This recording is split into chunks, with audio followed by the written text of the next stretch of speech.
Hello!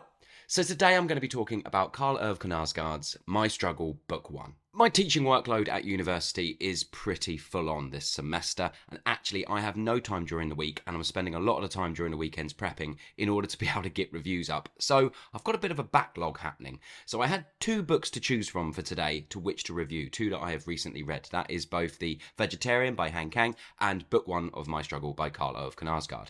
And I thought I would just go with the book I liked more. Book 1 of My Struggle, originally released in 2009, is also known as A Death in the Family, and it is the first instalment of a 6-part autobiographical series. The book is a blend of fiction and memoir, and the first book primarily focuses on the death of Knausgaard's father and his kind of coming of age in Norway. The thing that makes this book stand out is not just its honesty, but its kind of absolute detailed, and I mean detailed descriptions of everyday life. Things from family to relationships to friendships, all at the same time self-reflecting on kind of memory, identity and grief.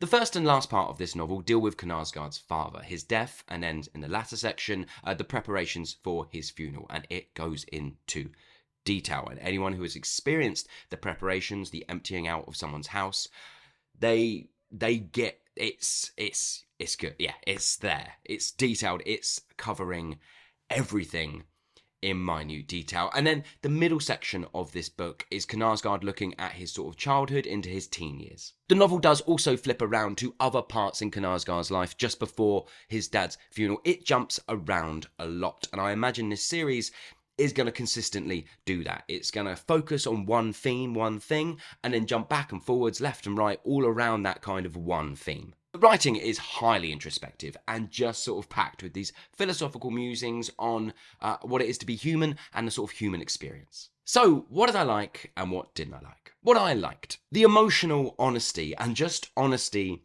in general in this novel is up there. It is unflinching in what Knausgaard is willing to tell the reader, no matter how it makes him look. It gives you such an honest look at his kind of inner thoughts, his personal life, his experiences, that you can't help but relate to so many things in this novel. It constantly hitting you with all this just absolutely packed with honesty.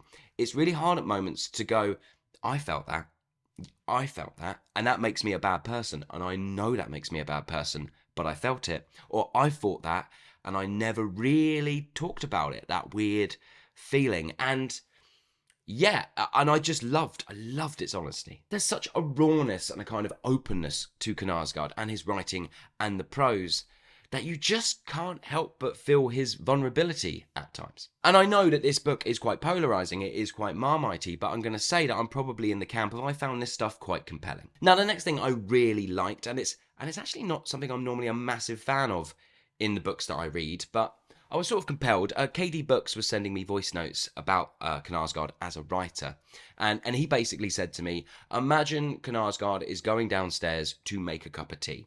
Any other author would cover that in a sentence or two at max. Knausgaard will spend 3 pages on the details of making that cup of tea. That's Knausgaard. And immediately after I heard that voice note, I went, I'm a big plot fan. I like things to shift along. I love connection to character. I love character. I do love detailed worlds, and I love things that are really brought to life.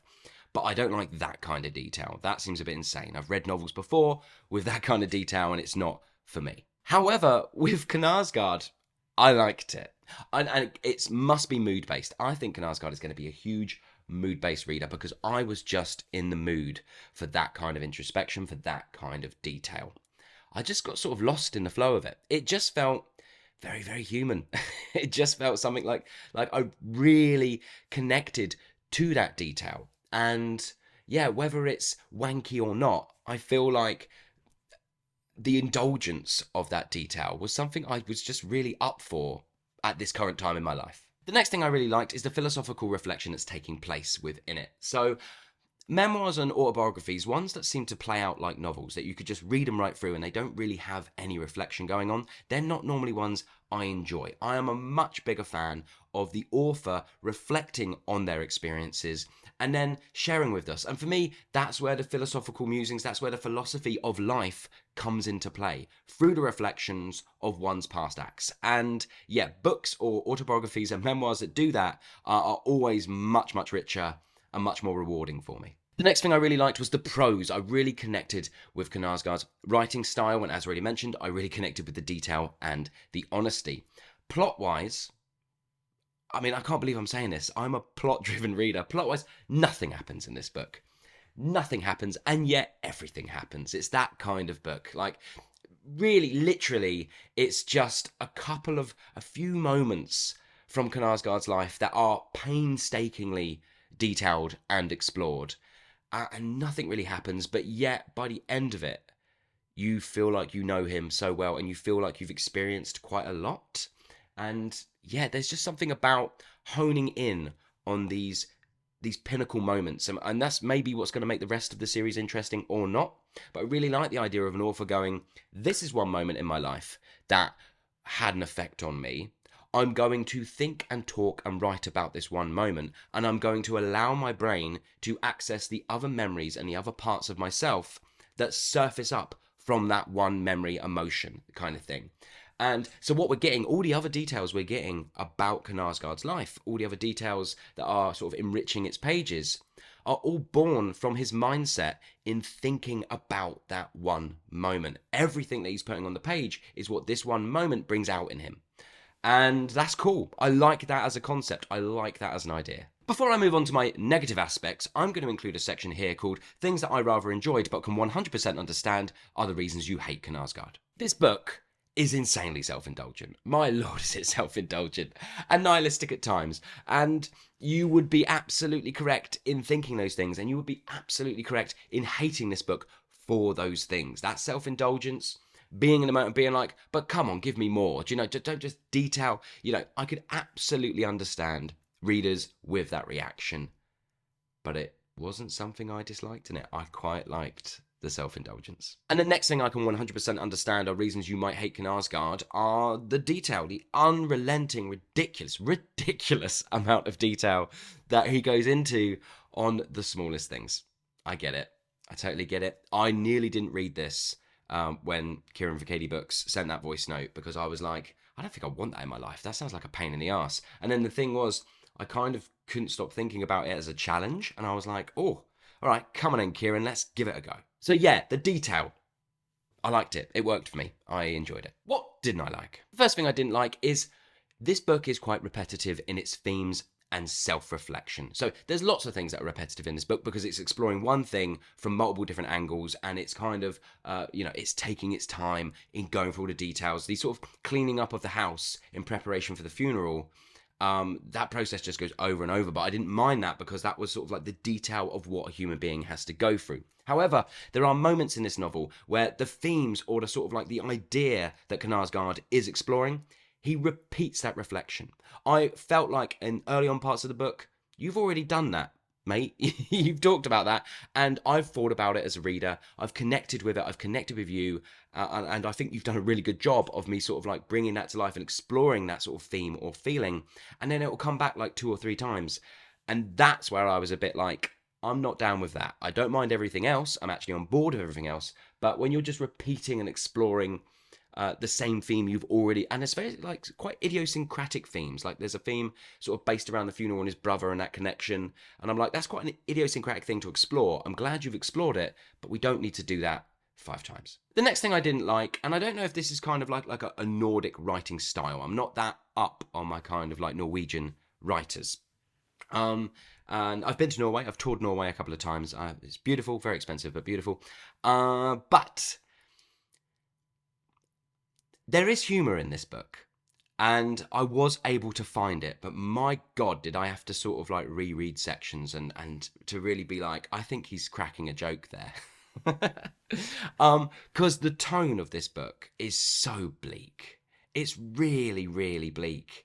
And for me, even though I could sort of find humour in some moments, I did feel like going, but there is a lot of humour in the experiences you're having, Karl Ove. There is a lot of humour in all of the things, and it's just a bit depressing that he wasn't able to flip the lens, or he's not able to, as a human being, think about some of these, or some of the lighter sides of the experiences he's having. Again, though, it could be it's packed with that, but it's just in Norway, humour is dealt with maybe in a different way, and I'm just not connecting or getting it. I don't know. You can let me know in the comments. But yeah, I kept constantly being like, this is really good. I'm really on board, but come on, mate. Find a sliver of light in there. Otherwise, yeah, it's just too bleak. And I feel like either he knows what he's doing and he's deliberately making it bleak to kind of, be like, yeah, this is my struggle, but nah, not for me. I need a little bit more light in there. So that's it for my likes and dislikes. In summary, My Struggle is a raw and detailed introspection and self-reflection on life and grief and sort of coming of age. And I am very intrigued as to where Knausgård is going to go next. I don't think I'm going to rush out to pick up the other books and check them out, but I definitely will at some point. I think I might leave it, I don't know, I might leave it a year and then go into book 2, and I might do one book every single year sort of thing. What I forgot to mention, and I think I sent this to Kieran while I was chatting to him about this book, is that I am the age, I'm pretty sure I'm the age that Knausgård was when he wrote book 1.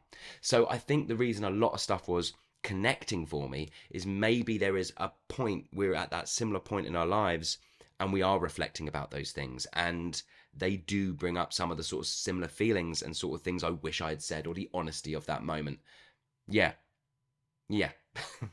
Maybe that's why I liked it. I'm going to give My Struggle Book 1 3.5 stars to 4 stars out of 5. I thought it was very good. I know a lot of what I've just said might have been sounding like I was going to place it even higher, but no, I still have the things that I need as a reader. I still want more plot. I still want more action. I still want more things to happen. That would have bumped our stars up a little bit. And and that sort of repetitive nature is definitely dragging it down. So yeah, this is not an excellent book or a fantastic incredible book at all. No way, not even close. But it is a very good book, and it's a book that I thought I was going to be like 1-starring. I thought I was going to struggle to get through, and I really didn't. I had a very good time with it. It's 3.5 stars all day long. And before I leave, I mentioned at the start of this video that I had read The Vegetarian by Han Kang. And I'm not going to review that book because, as I said, workload, not enough time. I had to make a choice. So I made a choice on My Struggle, the book that I preferred. However, here are my very quick random thoughts on The Vegetarian. I have no idea when The Vegetarian was first released. I haven't actually looked into it when it was published in its original language. And maybe at the time, this was quite radical in what it was talking about and what it was trying to say. But the themes and the ideas within this novel, they are just thrown in your face like a jackhammer. It is just way over the top. From the first, I really enjoyed when I started reading it because I was a bit like, oh, this feels like this is going to get weird. This feels like this novel is going to get really weird and really over the top, and that maybe it's going to have it's going to be about one thing, but it's going to push that one thing to the absolute limit. That's what I thought, which is why I really enjoyed it when I started reading it. However, it doesn't. It seems to try and pull back a little bit. It's about a woman who decides to become a vegetarian, and it's told from multiple perspectives of the people close to her, from her husband to her brother-in-law and things like that. And it's just tonally not there. Like, this book needed to go fucking weird. It needed to be bonkers, like absolutely bonkers, for it to kind of justify what it's talking about. I enjoyed the writing style-ish, but it's just tonally all over the shop. At times, it's way too over the top for it to kind of feel like a naturalistic drama in which I can connect to character and I can really sort of explore the details of what this woman is doing. But it is no way near over the top tonally to sort of like bombastically explore its ideas and themes. It exists in this sort of middle ground, and I was like, this is all right, but this book is so well loved. Really? I didn't get it. It was it just did not. It just left me going, all right, okay. I mean, that was, it's, yeah. I don't know how else to explain it because I haven't gone away and really thought and written about it. I'm just ranting at you, but it was all right. It was all right. I started off with promise, but only because I thought we were starting tonally from a place where we were going to go bonkers, and it doesn't. It needed to be weirder. It needed to be stranger. It needed to make me be like, ooh, feel weird and strange. And you know, there's moments in it where I'm like, oh, it's going there. Like her family are force feeding her. This is ratcheting up. Here we go. And it just, yeah, nah. It's all right. 2 stars. Right, that's it for me. As I said, my work schedule is pretty crazy. I'm finding it very, very hard to find slivers of time to film reviews. So I think until the end of this semester, it might be every other week. I try to get at least one video done a week, but I think it might be every other week. I don't know. We'll see how I get on. I'm also in the process of sort of emptying out my house, moving home and things. So, yeah.